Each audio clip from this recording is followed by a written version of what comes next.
Guys, कैसे सभी लोग। वेलकम टू आगो की मेरी बालाजी। आप सभी को Ram Ram. Welcome to my channel. So guys, आज का टॉपिक होने वाला है बहुत ही इंटरेस्टिंग और बहुत से लोगों के लिए, बहुत ज़्यादा लोगों को ये बातें नहीं पता जो मैं आज बताने वाली हूँ, तो उन लोगों के लिए बहुत ज़्यादा इंपॉर्टेंट है।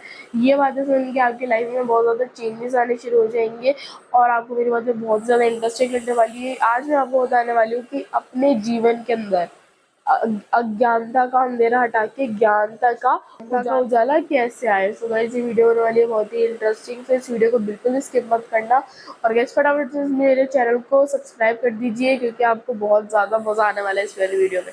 सो गाइस, चलते हैं। देखिए गाइस, कोई किसी व्यक्ति से, मतलब जैसे कि एक व्यक्ति है दूसरा व्यक्ति, इस दोनों को एक दूसरे से लाभ हो रहा है, ठीक है, इन दोनों को एक दूसरे से ज़्यादा हेल्प मिल रही है, तो वो दोनों क्या होंगे, वो एक व्यक्ति का गेम मिल गॉड गिफ्टेड है और दूसरे व्यक्ति का गेम मिल गॉड गिफ्टेड है, बहुत ज़्यादा शुभ है मेरे लिए। और वहीं दूसरे हाथ पे अगर किसी व्यक्ति को किसी दूसरे व्यक्ति से नुकसान हो रहा है तो क्या होगा, ये मेरे लिए पनौती है, इसके मात्र इसको देखने से ही मतलब कि मेरा दिन खराब हो जाएगा। ऐसे बहुत से लोग करते हैं, ठीक है। तो क्या ये मतलब हमारे हाथ में होता है, शुभ लाभ हमारे हाथ में होता है कि इसको देखने से हमें लाभ होगा, इसे देखने से हमारे को शुभ होगा? क्या ये हमारे हाथ पे होता है या फिर हम इसके खुद ही कारण होते हैं कि हम ये सोच अपने दिमाग में बैठा लेते हैं? दूसरी रात पे अगर हम किसी शुभ कार्य के लिए जा रहे हैं, सामने से बिल्ली रास्ता काट देती है, तो बहुत से लोग ये करते हैं कि बिल्ली ने रास्ता काट दिया, हमारा पूरा दिन बेकार जाएगा, तो किसी और को जाने देते हैं हम, या फिर हम क्या करते हैं, उधर पत्थर फेंक देते हैं जिस तरफ से बिल्ली आके गई है, तो हम फिर चले जाते हैं। ऐसा बहुत से लोग करते हैं। और वहीं अगर हम किसी जाते समय किसी की भगवान जी के दर्शन करके जाए या फिर कुछ अच्छा सोच के जाए तो हमारा दिन अच्छा जाता है। ये बहुत से लोग अपने माइंड में बैठा के रखते हैं कि हाँ, अगर बिल्ली जाएगी तो हमारा दिन अच्छा नहीं जाएगा, भगवान के दर्शन करेंगे या फिर हमें रास्ते में कुछ अच्छा दिख जाएगा तो ये बहुत ही अच्छा माना जाएगा। देखिए, ऐसे बहुत से थॉट्स बहुत ज़्यादा लोगों के मन के अंदर बैठे रहते हैं कि ये अच्छा है, ये बुरा है, ये अच्छा है, ये बुरा है। तो आज इसी की टॉपिक, मतलब इसी से रिलेटेड टॉपिक पे हम बात करने वाले हैं। तो आपको एक कहानी के दौरान समझाती हूँ।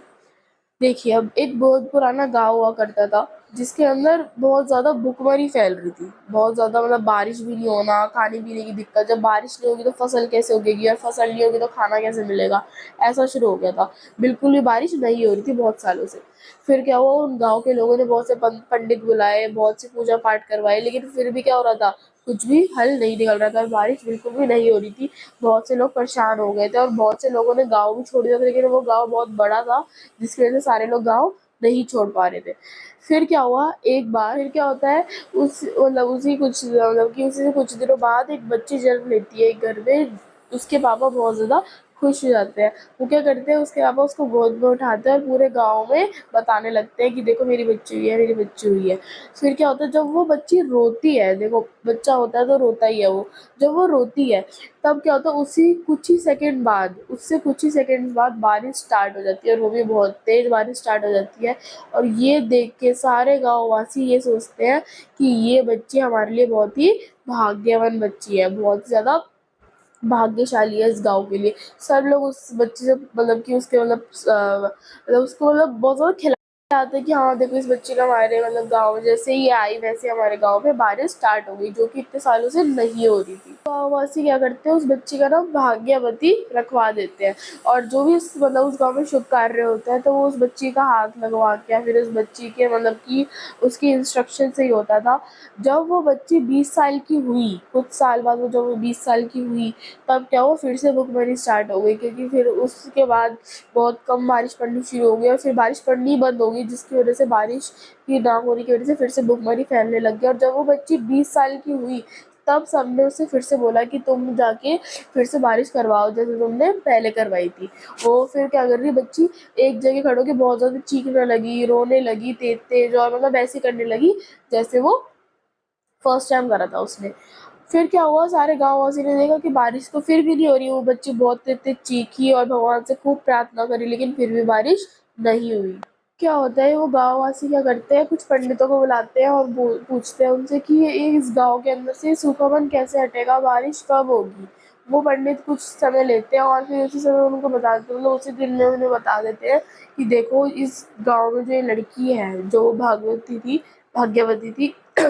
वो लड़की इस गाँव के लिए अभिशापित हो चुकी है, क्योंकि जो इसका अच्छा लग था वो सिर्फ 20 साल तक था, लेकिन अब इसका अच्छा लग वो नहीं है, तो ये इस गाँव के लिए अभी शापित हो चुकी है।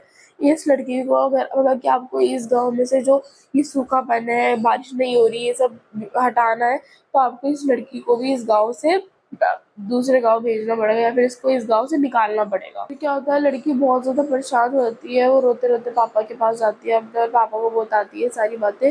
उसके पापा भी बहुत ज़्यादा दुखी हो जाते हैं। फिर क्या होता है, उसी रात को उसके पापा उस लड़की को उस गाँव से भगा देते हैं। फिर वो लड़की भागते-भागते बहुत ज़्यादा थक जाती है, मतलब बहुत ज़्यादा थक जाती है, बहुत ज़्यादा चलती है और बहुत ज़्यादा दूर आ जाती है अपने गाँव से, और वो बहुत ज़्यादा परेशान हो जाती है कि अब वो कहाँ रहेगी, कैसे रहेगी, क्या होगा। फिर वो चलते-चलते एक आश्रम पहुँच जाती है। फिर क्या होता है, बहुत ज़्यादा रोती है, भागती रहती है। फिर एंड में उसे क्या होता है, एक गुरु का आश्रम मिलता है। आश्रम के गुरुजी उसे अपने आश्रम में रख लेते हैं उसकी ऐसी स्थिति देख के, और फिर वो लड़की कुछ समय बाद क्या बन जाती है, सन्यासी बन जाती है। फिर उस समय वो उनसे पूछती है कि गुरुजी, क्या आप मेरे एक सवाल का जवाब दे सकते हैं? वो गुरुजी बहुत उसे प्यार से बोलते हैं कि हाँ बच्ची बोल, तेरे को क्या पूछना है। वो बच्ची बोलती है कि गुरुजी, क्या इस पूरे संसार में कोई वस्तु या कोई प्राणी भी इस धरती पे अशुभ हो सकता है, या फिर कोई भी प्राणी या फिर कोई भी वस्तु शुभ हो सकती है?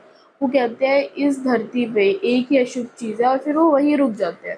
फिर वो कहते हैं कि पहले तुम ये बताओ, सबसे अनमोल, सबसे ज़्यादा बहुत ही ज़्यादा इम्पोर्टेंट चीज़ क्या है इस धरती पे?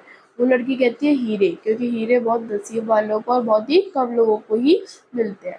वो गुरुजी कहते हैं नहीं, इसका आंसर ये नहीं है। फिर वो लड़की कुछ विचार करती है, फिर बोलती है किसी कोई बड़ी गद्दी, किसी मतलब कि किसी राजा महाराजा की कोई गद्दी मिल जाए तो हम वहाँ बैठ जाएंगे, तो वहाँ पे हीरे, सोना, चांदी सब होगा। वो कहते हैं नहीं, ये नहीं है इसका आंसर। फिर आंसर उनका होता है, आंसर बताने से पहले गाइस मेरा आपसे एक क्वेश्चन है, कोई भी ऐसे 3 चीज़ों के नाम बताओ जिनको आप सबसे ज़्यादा प्यार करते हो। 3 चीज़ों के नाम बताओ। आपके पास 3 सेकेंड ही है गाइस। 1, 2, 3। आई होप आप सबने अपने तीनों आंसर्स, मतलब तीन लोगों के नाम बता दिए होंगे जिनको आप सबसे ज़्यादा प्यार करते हो। और गाइस बहुत से लोगों ने अपना नाम नहीं लिया होगा उन 3 लोगों में। गाइस सेल्फ लव बहुत ज़्यादा इम्पोर्टेंट है, और उन गुरुजी ने भी यही आंसर दिया कि सबसे ज़्यादा कीमती तुम हो, अपने लिए तुम हो। अगर तुम ही नहीं होगी तो तुम हीरो का क्या करोगी?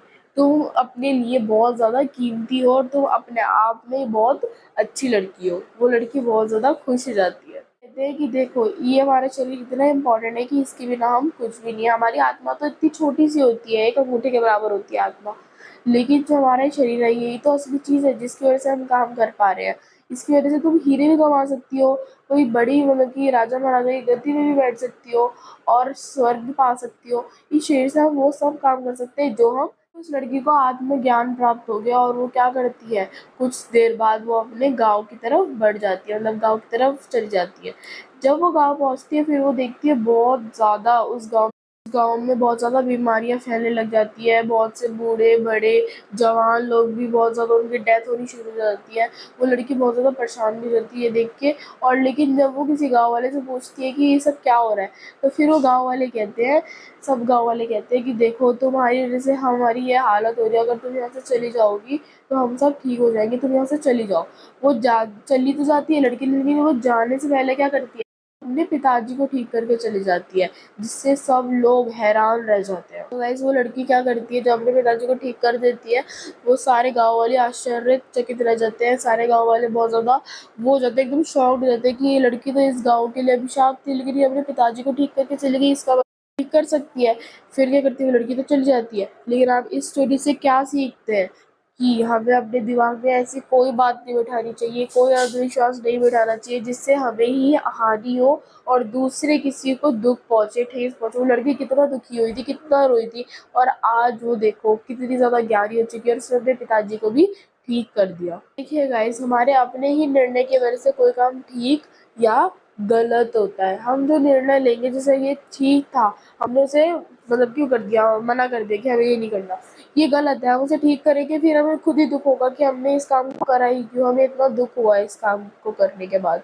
तो ऐसे होता है, अपनी थिंकिंग ऐसी रखो कि आप हर काम अच्छा कर पाओ। अब वो सन्या मतलब कि किसी मतलब कि उस आश्रम में चली गई थी वो, तो फिर उधर जाने के बाद उसने कितना कुछ सीखा अपने गुरुजी से, कितना कुछ बातें सीखी, जिसकी वजह से उसने अपने पिताजी को ठीक कर दिया। इसलिए अच्छी बातों में ज़्यादा ध्यान देना चाहिए।